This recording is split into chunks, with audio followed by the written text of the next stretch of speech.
पढ़ने वाले छात्रों के लिए कुछ नए नए शिक्षा विभाग बदलाव करता है। अभी भी कुछ दिन पूर्व हमने एक वीडियो बनाए थे कि शिक्षा नीति किस प्रकार की रहेंगी, क्या जन जागृति है। उसी तरह अभी भी लगभग शिक्षा नीति में कुछ बदलाव हुए हैं। इसके पहले भी हमने जो डीबी साइंस के प्रिंसिपल नायडू सर है उनका इंटरव्यू लिए थे। आज भी उनके ऑफिस में इंटरव्यू लेने के लिए आए हैं। उनसे बात करेंगे कि नई शिक्षा नीति में किस प्रकार का बदलाव किया। सर, न्यूज प्रभात मीडिया में आपका स्वागत है। सर, क्या बोलेंगे नई शिक्षा नीति जो सरकार ने लागू की है कुछ दिन पूर्व। पिछले बार भी हमने आपका एक स्टेटमेंट लेके लगाए थे, कुछ बच्चों को उसका फायदा भी होगा। अभी पता चला है कि जो उनका एडमिशन नहीं होता समय पर उनको एक चांस दिया जाएगा और कम समय में वो डिग्री हासिल कर सकते हैं। किस प्रकार की गाइडलाइन है? नई शिक्षा नीति तो ऑलरेडी इम्प्लीमेंटेड है, जैसे आप लोग को मालूम है। पिछले बार भी आप लोगों ने मेरे से इंटरव्यू लिया था। लेकिन अभी उस नई शिक्षा नीति में भी कुछ बदलाव किए हैं, जैसे कि ड्राफ्ट गाइडलाइंस है। उसमें बहुत सारे बदलाव है, करीब 8-10 बदलाव है। उसमें कुछ इंपॉर्टेंट बदलाव मैं आपको बताऊंगा जो स्टूडेंट्स के लिए एक मैसेज जाना चाहिए, उनको समझना चाहिए, फ़ायदा होगा। क्योंकि रूरल में खासकर अपने को इसको बहुत ज़्यादा उनको समझाना पड़ेगा या आवश्यकता है। सबसे पहले तो एक नया बदलाव ये रहेगा कि जो एडमिशन जो पैटर्न है वो ईयरली ना होते हुए बाय एनुअली हो गया है, मतलब हो जाएगा अब। ऐसे कि जैसे आप जुलाई वाले सेशन में एडमिशन लेते थे, अगर उस सेशन को मिस करता है कोई स्टूडेंट तो अगले जुलाई तक वेट करना पड़ता था।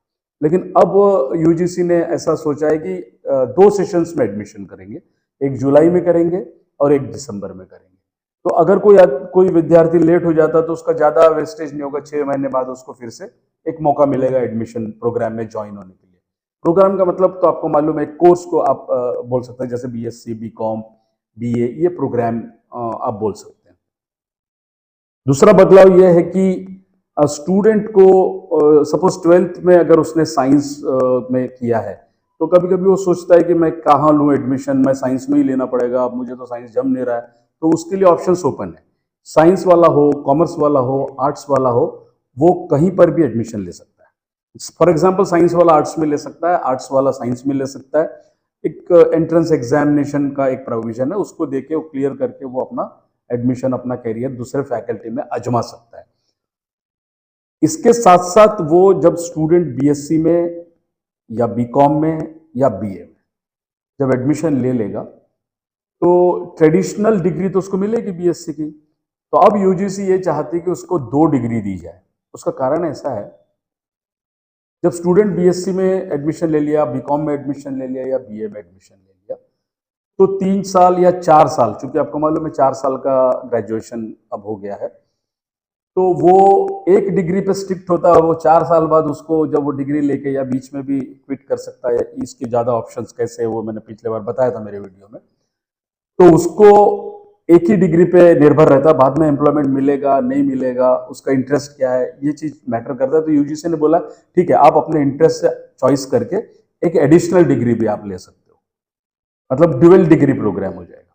4 साल में वो एक डिग्री लेके बाहर आने के बदले 3 साल में या 4 साल में, वो तो ऑप्शन है, तो वो एक डिग्री के साथ बाहर आने के बदले 2 डिग्री के साथ बाहर आएगा, तो उसके एम्प्लॉयमेंट अपॉर्चुनिटीज बढ़ जाएंगी।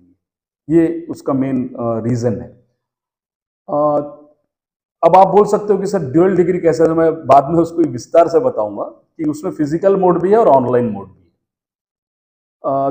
तीसरा बदलाव, बहुत इंपॉर्टेंट बदलाव ये रहेगा कि गवर्नमेंट ने या यूजीसी ने खासकर ये सोचा कि जब स्टूडेंट एडमिशन लेता है किसी भी डिग्री प्रोग्राम में, तो कुछ स्टूडेंट्स एडवांस लर्नर्स रहते हैं और कुछ स्लो लर्नर्स रहते हैं। एडवांस लर्नर्स क्या रहते हैं?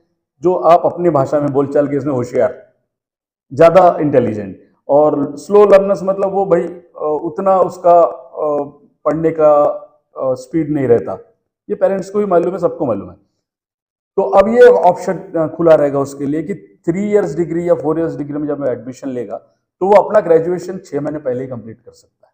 उसका नाम दिया उन्होंने ADP, that is accelerated degree programme.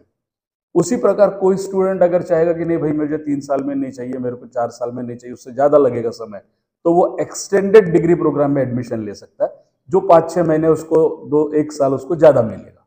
तो आराम से वो उस डिग्री को फिनिश करेगा, जस्टिफाई करेगा। ये एक इम्पॉर्टेंट प्रोग्राम मतलब एक चेंज आएगा।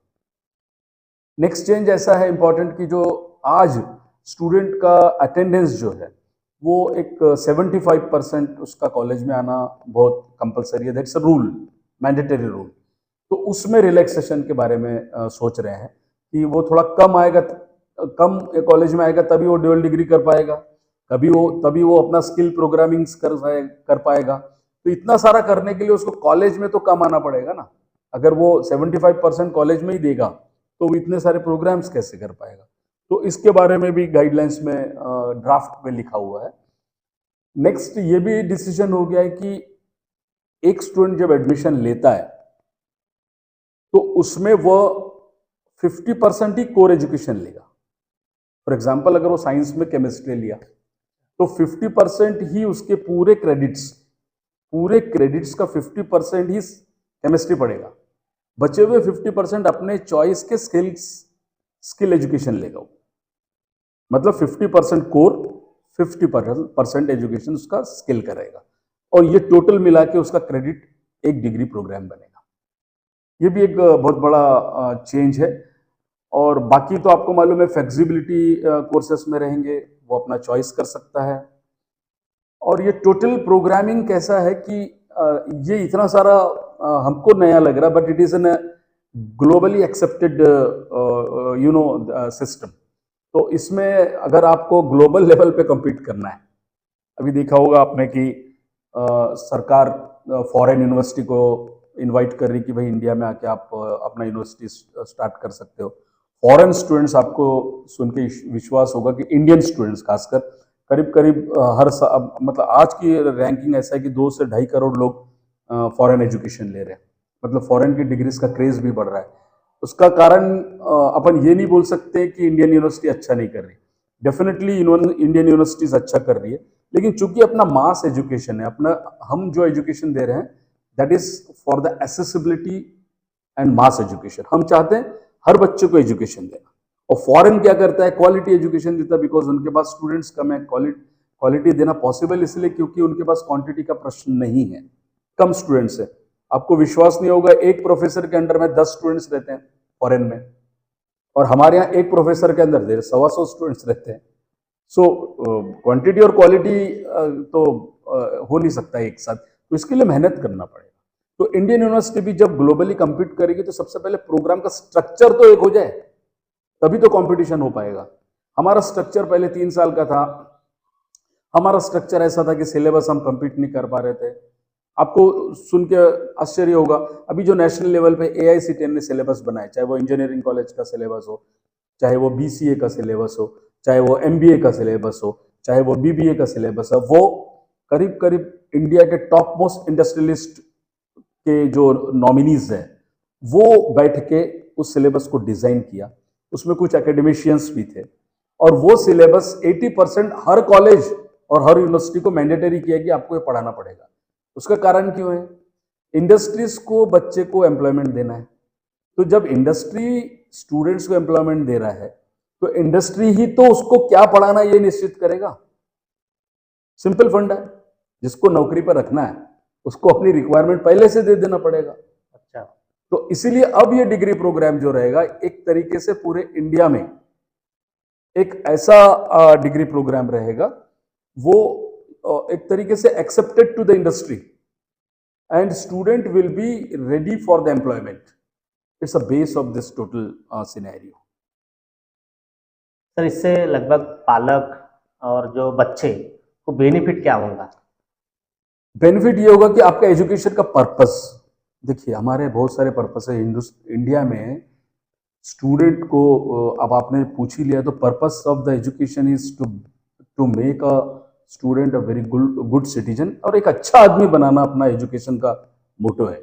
एक ऐसा रिस्पॉन्सिबल व्यक्ति जो देश के लिए काम करे, देश की बारे में उसके भावना हो, उसका स्किल एजुकेशन अच्छा हो, उसको एम्प्लॉयमेंट मिलना चाहिए, और एक अच्छे सिटीजन की हम उम्मीद करते हैं। ऐसा नहीं कि हमने एजुकेशन दे दिया तो भाई तू नौकरी कर और तू अपनी रिस्पॉन्सिबिलिटी से चले जा, नहीं, हम ये एक्सपेक्ट करते हैं कि एक अच्छा सिटीजन बने।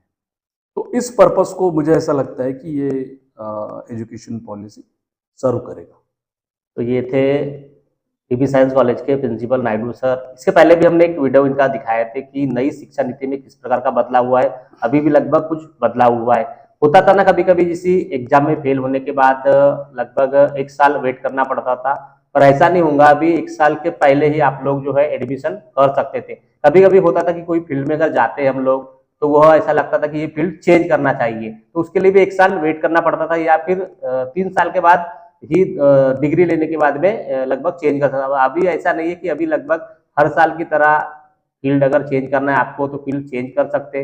नई नई शिक्षा नीति में बदलाव आने की वजह से लगभग अगर कोई इंजीनियरिंग फील्ड में जाना है, मैकेनिकल कर रहा है, तो उसको लगता है कि अपने सिविल करना चाहिए तो सिविल कर सकता है। मतलब इस प्रकार की नई शिक्षा नीति में बदलाव होने से कहीं ना कहीं बच्चों को फायदा होगा। जो पालक चिंता करते थे कि हमारा बच्चा इस फील्ड में जाना चाहिए था, उस फील्ड में जाना चाहिए था, इसमें काफी उनको पालकों को टेंशन होती थी, दिक्कत का सामना करना पड़ता था। और अभी जो नई शिक्षा नीति आने की वजह से कई पालकों को टेंशन कम होंगी, कई बच्चों को इसका फायदा जरूर होगा। इसके आगे जो भी इसकी नई शिक्षा नीति के बारे में अपडेट आएंगी वो भी दिखाने का प्रयास करेंगे।